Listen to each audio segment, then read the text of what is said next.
여러분 비가 옵니다. 여행 와서 날씨가 늘 좋으면 좋겠지만 뭐 늘 좋을 수가 없잖아요. 로마 여행 중에 비가 온다. 어디로 가야 되겠습니까? 판테온입니다. 판테온은 고대 로마 건축물 가운데 가장 완벽한 모습으로 남아있는 유적입니다. 이 판테온의 건축의 핵심은 저 돔에 있습니다. 그 돔이라는 게 결국은 로마의 아치의 응용이거든요. 아치를 하나 세워놓으면 로마의 개선문 건물이 되겠고요. 아치를 여러 개 만들어서 쭉 세워놓으면 로마의 물을 공급했던 수도교가 됩니다. 그 수도교를 또 이렇게 휘어서 원형으로 만들면 뭐가 되겠습니까? 그게 콜로세움이죠. 그 아치를 360도 회전시키면 돔이거든요, 돔. 판테온의 돔은 중심축이 되는 쐐깃돌과 철근 골조도 없이 건설되었습니다. 건축학적으로는 콜로세움보다 더 위대하게 평가받는 건물이 바로 이 판테온이죠. 비 내리는 날 판테온을 찾아야 하는 이유 역시 신비로운 돔 때문인데요. 완벽한 구를 이루는 돔의 꼭대기에는 태양을 상징하는 구멍이 뚫려 있습니다. 비 오는 날 꼭 판테온을 오셔야 됩니다. 이 태양의 눈, 오큘루스라고 불리는 저곳으로 지금 비 한 대 맞았거든요. 비가 그대로 들어오고 있습니다. 그러니까 비가 들어오면 물이 빠져나갈 수 있도록 이렇게 배수로를 만들어 놓은 것도 굉장히 인상적이죠. 신전 바닥은 아주 완만하게 기울어져 있어 돔을 통해 빗물이 쏟아져 들어와도 고이지 않고 흐릅니다. 그리고 바닥 곳곳에는 미관을 해치지 않는 조그만 배수구들이 빗물을 빨아들이고 있습니다.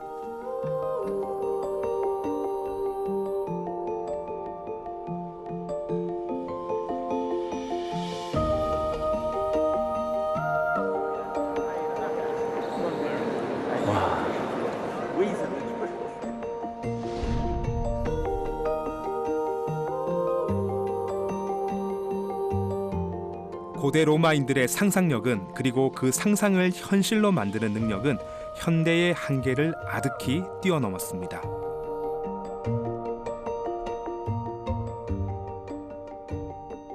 판테온 천장을 보시면 이 사각형의 격자가 있죠. 저 격자에는 청동꽃 장식이 있었습니다.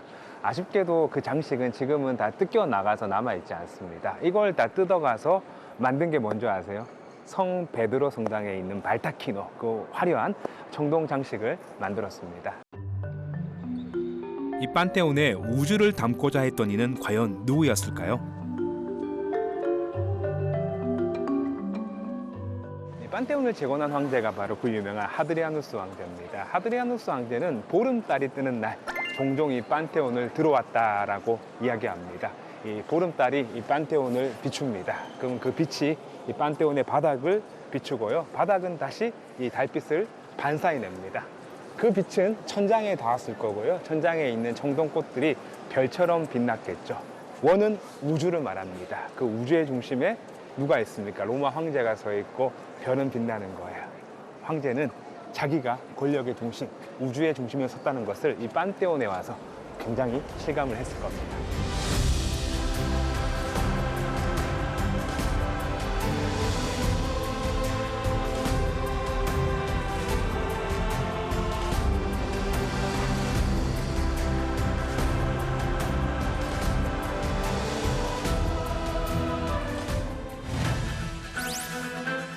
로마에서 북동쪽으로 30여 킬로미터 또 하나의 유적 도시 띠볼리를 만나러 갑니다.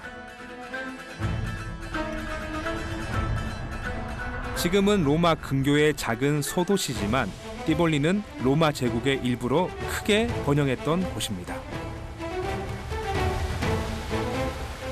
아름다운 경치 속에서 인파나 소음의 방해 없이 고대 로마 유적들을 만날 수 있어 제가 정말 사랑하는 도시죠.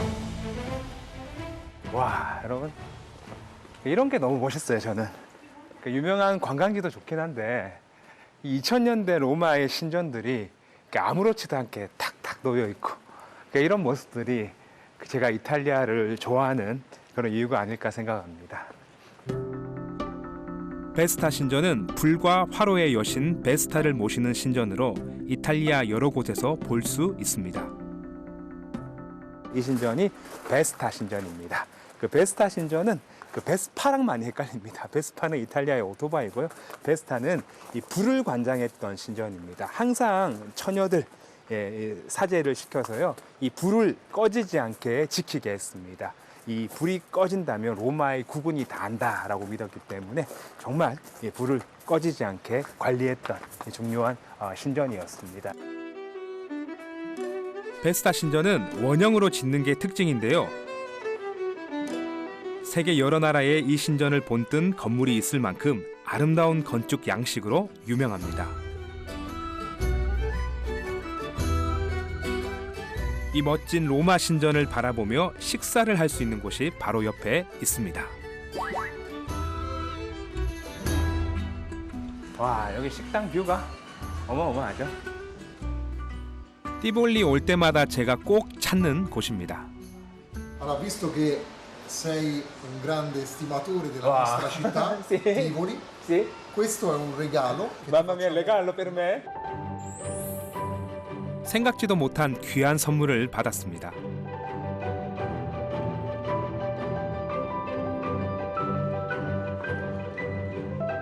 Bella. Bene. 와, 너무 멋있다. Grazie mille, grazie. Grande lavoro. Grazie. Grazie a voi. 야, 되게 귀한 자료인데요. 와, 선물로 주셨네요. 너무 고맙네요. 선물을 구경하는 사이에 주문한 음식이 나왔습니다.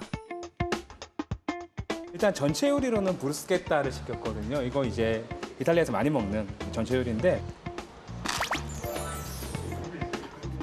간단한 음식이지만 재료 하나하나에서 신선함이 느껴집니다. 별게 없잖아요, 진짜. 빵이랑 올리브랑 토마토밖에 없는데 별게 없는데 이렇게 맛있네요.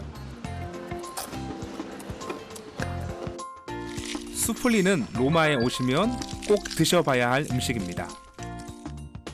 아, 이거는 제가 로마에서 간식으로 정말 많이 먹는 음식인데 수플리라는 거거든요. 이게 밥 안에 모짜렐라 치즈 그리고 토마토 소스가 있어가지고 이게 뭐 맛있을 수밖에 없는 조합입니다. 네, 이거 먹고 살 많이 쪘습니다. 저는 가이드로 일하다 보니까 이런 소도시나 시골에서 식사할 일이 많은데요. 확실히 같은 음식이라도 대도시보다 좀 더 깊은 풍미가 있습니다. 신전뷰 식당에서 맛있는 음식과 근사한 전망을 즐기고 다시 띠볼리 산책에 나섭니다.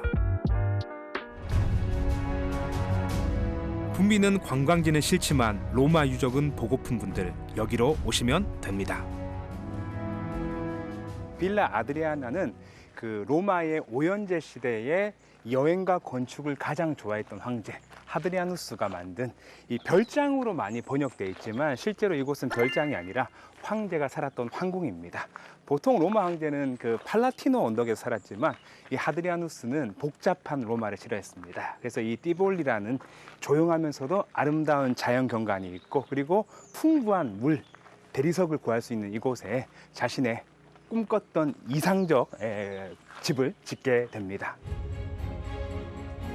불가사의한 건축물 판테온을 건설한 하드리아누스 황제는 제국 전역을 여행하며 본 아름다운 것들을 빌라 아드리아나에 접목했습니다. 로마와 그리스, 이집트에 있는 훌륭한 건축물과 기술들을 결합해 자신만의 파라다이스를 만든 거죠.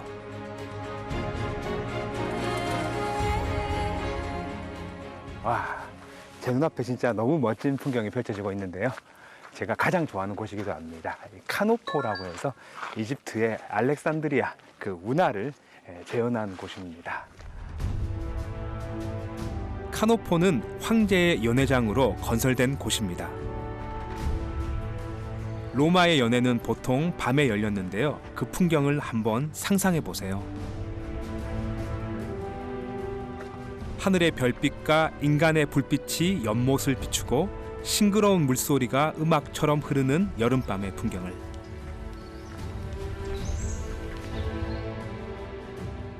와, 너무 멋있죠? 그 하드리아누스 시대 로마는 지중해를 호수로 삼았던 나라였거든요. 북쪽으로는 영국, 아래쪽으로는 아프리카까지 정말 광활한 영토를 통치했던 황제가 이런 건축과 아름다운 미적 감각까지 소유했다는 게 참 놀랍습니다. 이 연못을 따라 끝까지 걸어오시면요, 이 아름다운 돔이 보입니다. 하드리아누스가 판테온을 설계했던 황제이죠. 판테온 같아 보이지만 자세히 보시면 또 판테온과 다른 구조로 되어 있습니다.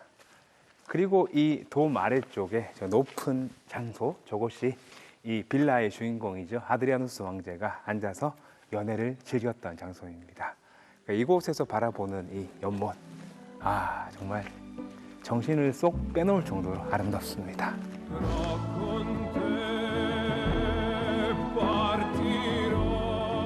황제는 떠나고 풍경만 남았습니다.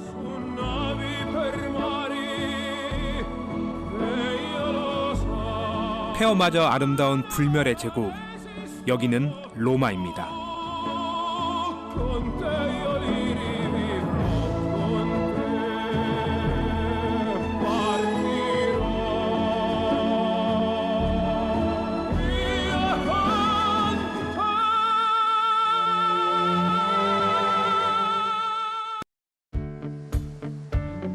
이른 아침 로마의 거리로 나왔습니다. 네, 본조르노 여러분, 좋은 아침입니다. 저는 아침 6시에 로마 시내를 다니고 있습니다. 조금 특별한 풍경을 보여드리기 위해서 나왔거든요. 여러분 잘 한번 들어보세요. 이 계곡 소리 들리세요? 이 로마 시내에 이런 청량한 물소리가 들리고 있습니다. 그 이유는 바로 제 뒤편에 뜨레비 분수가 있기 때문입니다. 그 이탈리아 말로 뜨레가 삶, 우노, 두에 뜨레, 그리고 이제 비는 길, 번역하면 삼거리 분수거든요. 이 삼거리 분수가 관광객이 너무 많은 곳이죠. 그래서 낮에 오시면 분수 주변으로 내려가는 게 일일 만큼 복잡한 관광지인데요.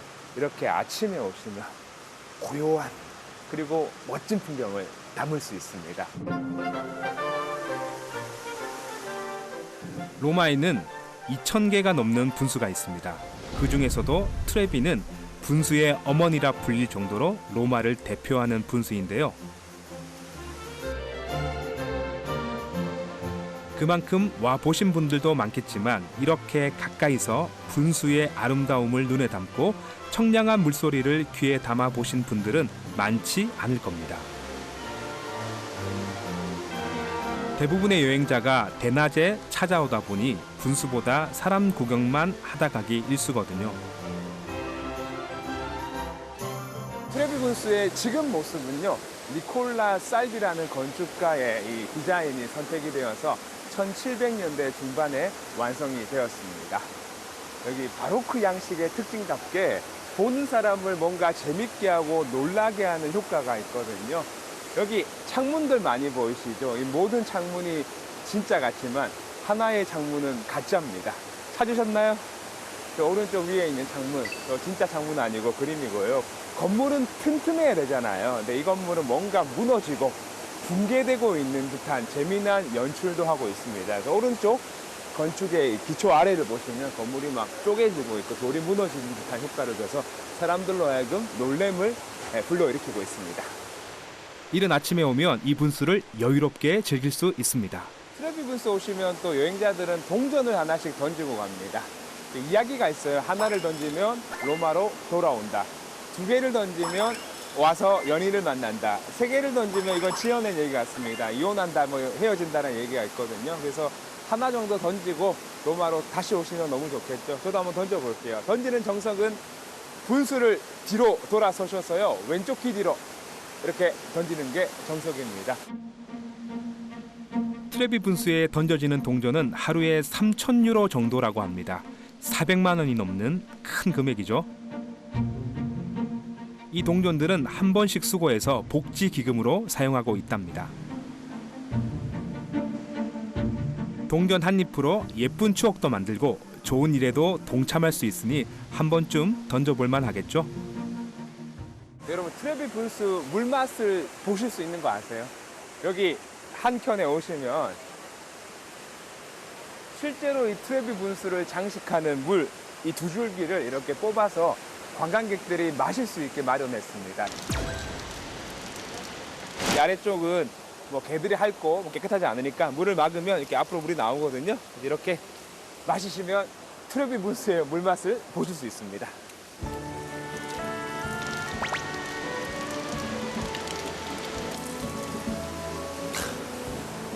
좋네요. 로마에 오시면 새벽의 트레비 분수를 만나보세요. 익숙했던 곳에서 전혀 다른 모습을 발견하는 순간 여행은 훨씬 더 풍성해질 겁니다.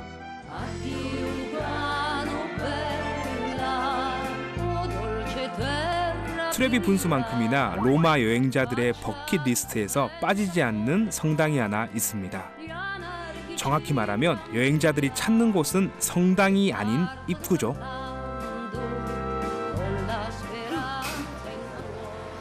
야, 여러분 이게 아침부터 줄 선 거 보세요. 이게 영화 산업의 힘입니다. 여기 앞쪽에 여기 뭐 강의 신의 신전, 헤라클레스의 신전, 중요한 신전이 많은데 관광객은 저 신전에는 별 관심이 없고 다 여기 줄 서 있죠. 바로 이 안쪽에 뭐가 있습니까? 영화 로마의 휴일에 나왔던 그 유명한 진실의 입, 보카델라 베리타가 있습니다. 그 진실의 입에 그레고리 팩이 이제 손을 넣고 막 손이 잘리는 그런 연기를 하잖아요. 그때 그걸 보고 또 너무 놀라면서 좋아하는 그 오드리 헵번의 그 정말 명장면이죠. 그 장면 때문에 많은 관광객들이 이곳에 와서 입에 손 한번 집어넣는다. 이런 이제 사진을 찍기 위해서 오는 장소입니다.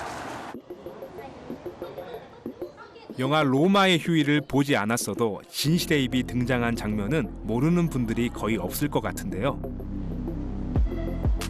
70년이 지났지만 명작의 인기는 여전히 이렇게 뜨겁습니다. 많은 책자나 소개글에 이게 하수구 맨홀 뚜껑이라고 이렇게 되어 있는데 그러기에는 이 진실의 배리석이 너무 퀄리티가 좋아요. 그래서 많은 또 학자들이 추정하건대 이거는 이제 맨홀 뚜껑이 아니라 로마 시대의 귀족의 그 집 분수 장식을 냈던 그런 돌판이라고 지금은 추정을 하고 있습니다. 저는 뭐 평소에 거짓말 안 합니다.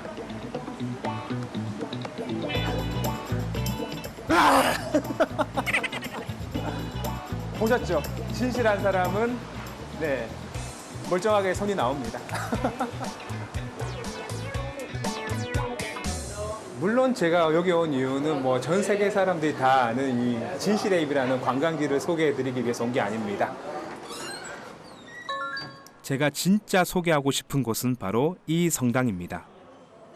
이 성당 안으로 들어오시면요, 산타 마리아 인 코스메리라는 조용한 성당인데 이 진실의 입 바로 오른쪽에 아주 중요한 사제, 성인의 유해가 모셔져 있습니다. 성 발렌티누스는 로마의 사제이자 의사였습니다. 그러나 황제의 명을 어긴 죄로 참수형에 처했고 이 성당에 잠들어 있습니다. 3세기 중반에 금혼령이 선포됩니다. 로마 클로디우스 황제가 이 남자들이 결혼식을 하니까 군대에 잘 가지 않으려고 하는 거예요. 가족 생각한다고 또 군대 기강이 잘 잡히지 않아서 금혼령을 선포해서 남자들을 다 군대로 끌고 가려고 했거든요. 근데 이 사제이자 의사였던 이분이 하느님께서 결혼을 허락하셨고 가족을 만드는 것은 신의 뜻인데 어떻게 인간 로마 황제가 이걸 막을 수 있냐 해서 몰래 결혼식을 열어줬던 그 커플들을 축복했던 성인입니다. 결국은 이분은 황제의 명을 어겨서요, 기원 후 269년도에 순교당합니다. 이분이 돌아가신 날짜가 언제인 줄 아세요? 2월 14일입니다. 이분의 성함이 뭡니까? 발렌티노 성인입니다. 이분의 돌아가신 날을 기념해서 만든 기념일이 바로 그 유명한 발렌타인데이입니다. 연인들의 사랑을 지키기 위해 그리고 자신의 믿음을 지키기 위해 목숨을 바친 성인 발렌티누스. 진실의 입에서 문만 열고 들어오면 되니까요. 꼭 함께 만나고 가시면 좋겠습니다.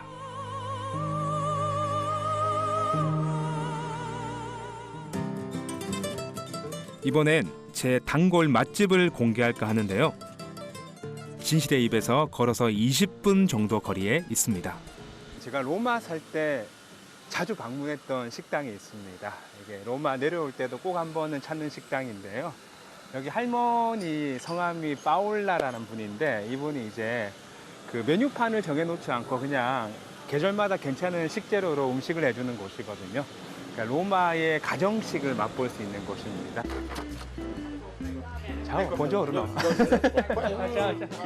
아쉽게도 항상 반겨주시던 파울라 할머니는 보이지 않습니다. 여기 할머니 저기 아들이에요. 네, 피에트로, 네, 베드로입니다. 할머니는 바울. 네. 로마에서도 꽤 유명하신 분이세요. 그래서 이분이 로마의 정말 정통 음식들을 이렇게 제공하시는 할머니로 꽤 언론에도 나오고 유명하신 분이고 할머니 생전의 모습들이 보입니다.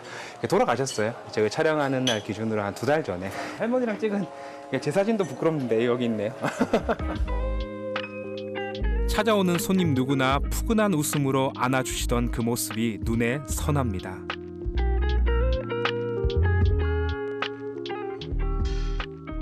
Paola, sì, sì. Ma era amata di tutto il mondo. Sì, sì, mamma di... Mamma di tutti, nonna di tutti. Sì, Sì, sì. sì. Era amata, amatissima di tutto il mondo. Sì.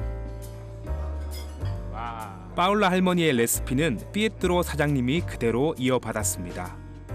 제철 재료들로 만든 이탈리아 가정식 코스 요리인데요. 메인 메뉴 전에 먹는 에피타이저 안티파스토가 나왔습니다. 토마토랑요. 여기 위에 있는 바질. 그리고 모짜렐라. 이탈리아 사람들이 이 3가지 색을 너무 좋아하고요. 3가지를 자주 먹기 때문에 이탈리아 국기색이라고 말할 정도입니다.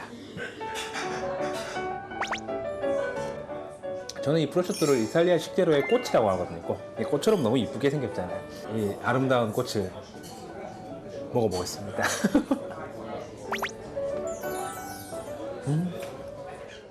짠맛과 그 향신료의 그 향, 그 돼지 본연의 그 고소한 맛이 너무 잘 어우러지는 음식입니다. 아, 이거는 진짜 뭔가 중독되는 음식이에요. 지금도 집에 침이 고이네요. 메인 음식은 보통 2개의 메뉴로 나뉩니다. 그중에 프리미 피아티, 첫 번째 음식은 주로 탄수화물 위주의 파스타나 리조또가 나오는데요. 오늘 메뉴는 로마인들이 가장 즐겨 먹는 2가지 파스타입니다.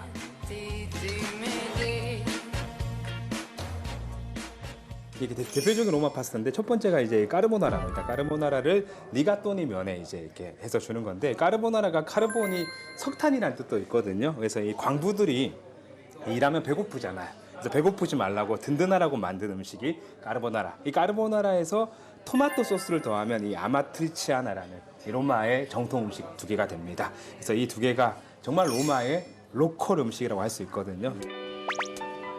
로마의 정통 파스타는 한국에서 먹던 파스타와는 많이 다릅니다. 치즈의 짭조름한 맛, 그리고 후추의 그 향이 그 느끼함을 잡아주고요. 면 자체가 식감이 일단 너무 좋아요. 너무 좋고 단맛, 짠맛, 감칠맛 이런 게 잘 어우러져 있는 맛입니다. 첫 번째 접시를 열심히 비우는 사이 주방에서는 부지런히 세콘디 피아티 2번째 접시에 담길 요리가 완성되고 있습니다. 세콘디 피아티는 단백질 많은 고기나 생선 요리가 주로 나오는데 오늘은 송아지 요리네요. 그렇지. 곁들여 먹을 감잡칩과 삶아서 양념한 줄기콩, 보기만 해도 부드러운 송아지 고기가 푸짐하게 차려졌습니다. 예전에 고기 먹고 맛있어가지고 아우 돼지고기 너무 맛있다 할머니한테 그랬더니 송아지 요리라고 할머니한테 혼났던 적이 있습니다. 옛날엔 그 추억이 돋네요.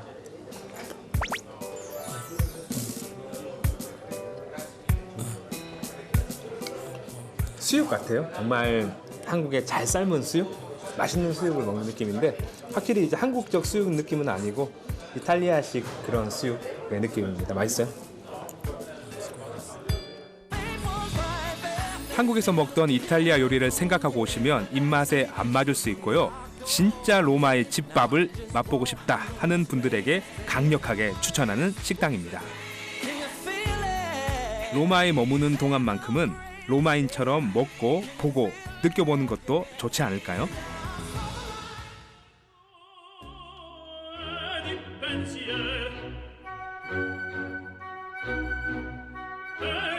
pensier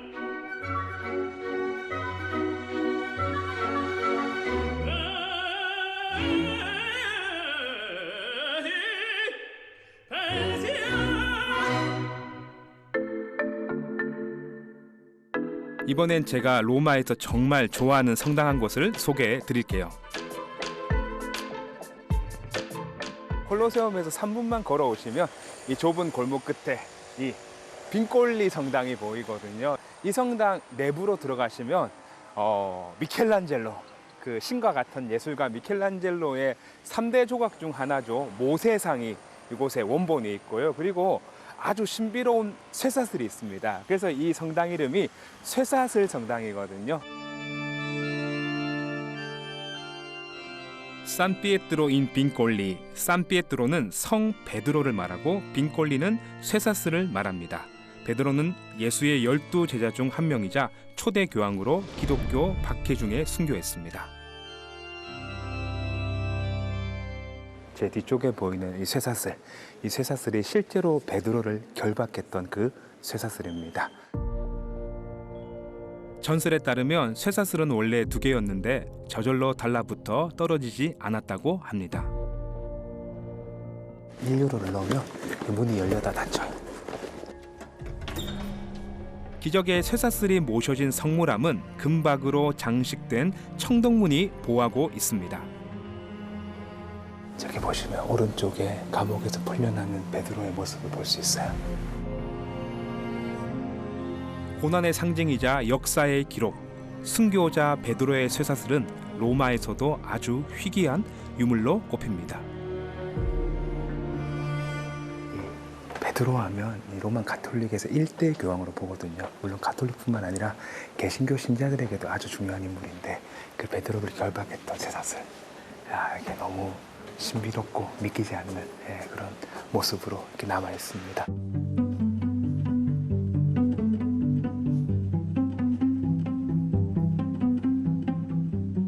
이 성당을 방문하는 또 하나의 이유입니다. 바로 미켈란젤로의 대작 모세 조각이 이곳에 있습니다.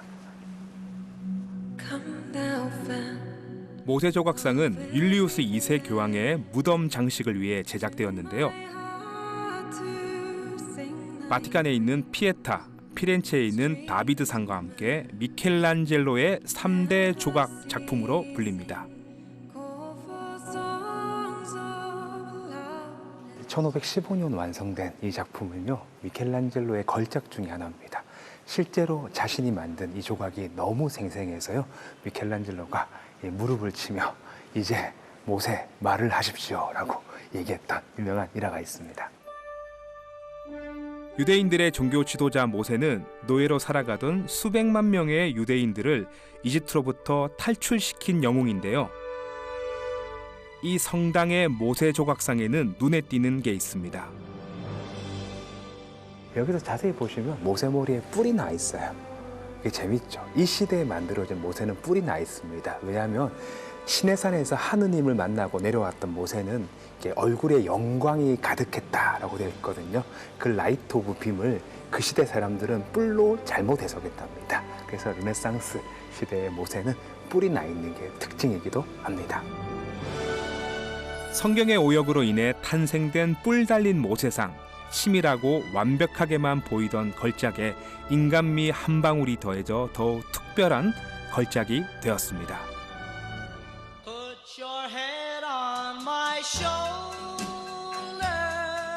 여행자에게 로마의 하루는 짧습니다. 도시에 넘쳐나는 명소를 찾아 부지런히 발품을 팔던 사람들은 저녁 무렵이면 여기로 모여듭니다.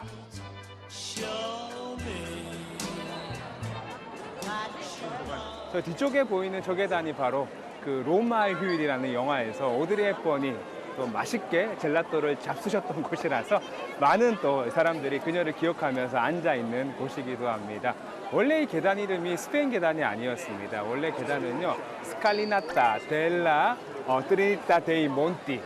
어렵죠. 어렵기 때문에 왼쪽 바로 보시면 여기 스페인 대사관이 있습니다. 그래서 그냥 이 사람들이 이곳을 스페인 대사관 옆에 있으니까 스페인 광장, 스페인 계단이라고 부르기 시작하면서 이곳이 스페인 계단이 되었습니다.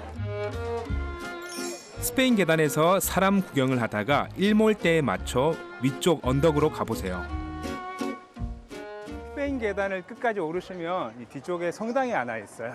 이 성당을 마주 보시고 왼쪽으로 5분만 가면 메디치 빌라가 있고요. 그곳에서 10분만 더 걸어가시면 핀초 언덕에 있는데요. 이 구간이 해질녘에 꼭 로마 오시면 걸으셔야 되는 길입니다. 이 가장 아름답게 황금으로 물드는 로마를 볼 수 있습니다. 저는 지금 베네치아에 살고 있지만 로마에서도 6년 정도 살았는데요. 어느 도시에 있든 해질 무렵이 되면 이 언덕이 떠오르곤 합니다.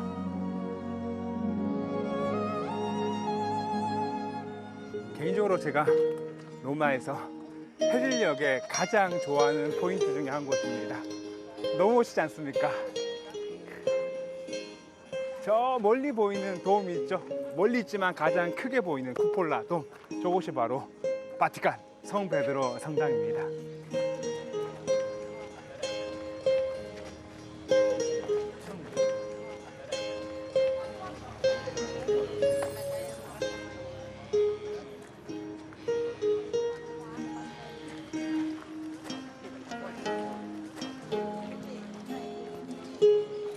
스페인 계단까지 와서 이 언덕을 올라보지 않는다면 두고두고 후회하실지도 모릅니다.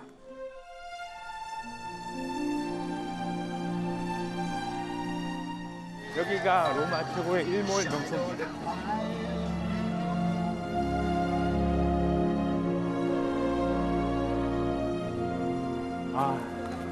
언제 봐도 멋진 풍경입니다.